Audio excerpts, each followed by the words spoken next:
Hello there everybody! Well, the weatherman's prediction for tonight is clear skies. Yeah, okay. Let's hope they're not lying again.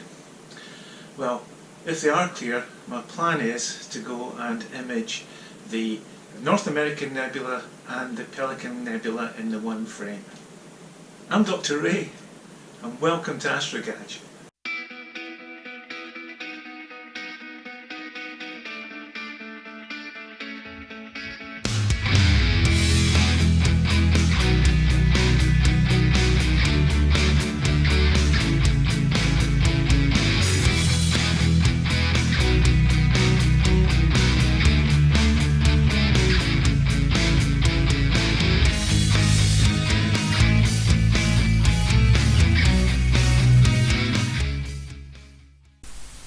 To locate the North American Nebula, find the constellation of Cygnus, the Swan, and if you look at the tail part of the constellation, for want of a better word, is the bright star Deneb, and the nebula is actually located just to the east of that star.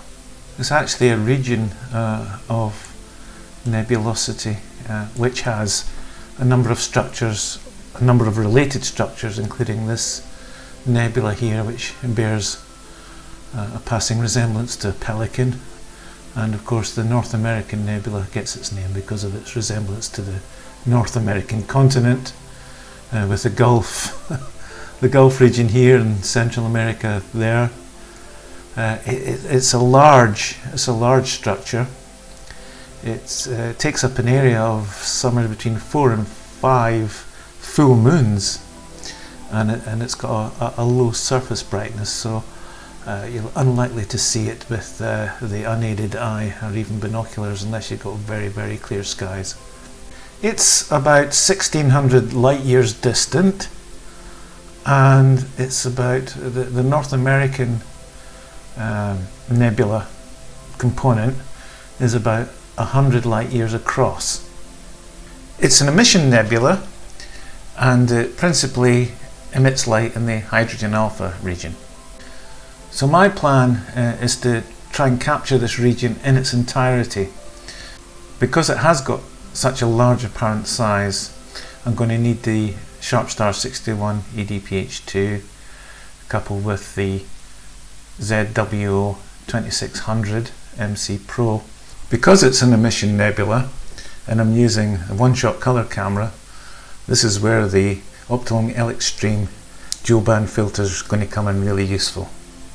So having plugged in the equipment details in the Oculars tab in Stellarium, I've got what I think is, anyway, is a nice composition of the entire area, and I'm going to use this point here as the coordinates for plate solving in Sequence Generator Pro, so hopefully we'll get this particular composition on the centre of the camera.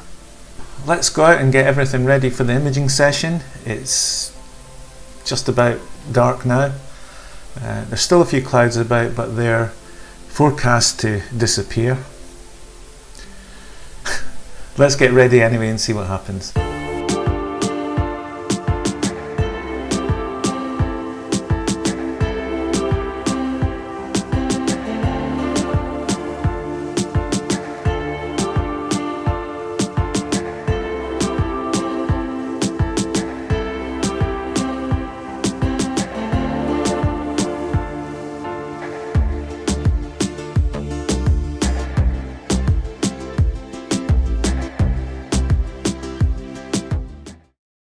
Okay, so that's the first sub in, and the composition looks good. It looks pretty much as Stellarium predicted.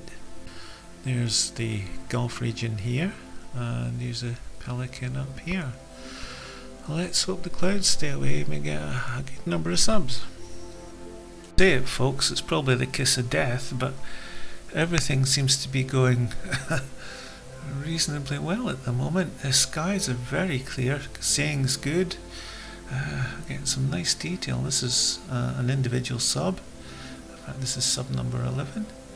There's a Pelican here and the North American there. Yeah, we're getting pretty good guiding at the moment. What can I say? I'm not going to try and jinx it too much. Well, given that everything seems to be running smoothly at the moment, I think it's time for a nice slurp. So, cheers everybody. Here's to clear skies. Oh yeah. Even Murphy's come through to have a look at, see what's happening. Yeah, that's right, isn't it? Yeah, he's even brought his toy through.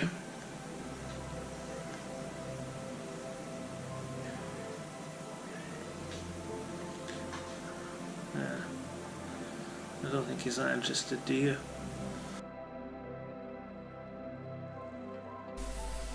Here we are in PixInsight. I got just over 2 hours worth of integration in this target.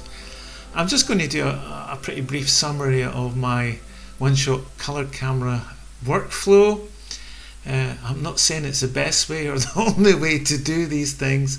I'm just going to show you what I did, and obviously you will probably want to do something different. At the end of the day, it's personal preference, how you want your image to be.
Well folks, I hope you enjoyed that. I hope you found it interesting and informative. If you like the content, then please consider subscribing. It doesn't cost anything, it just means you get the heads up in any future content that I might produce. So, thanks again for watching, and remember, keep watching the skies. Watch the skies everywhere. Keep looking. Keep watching the skies.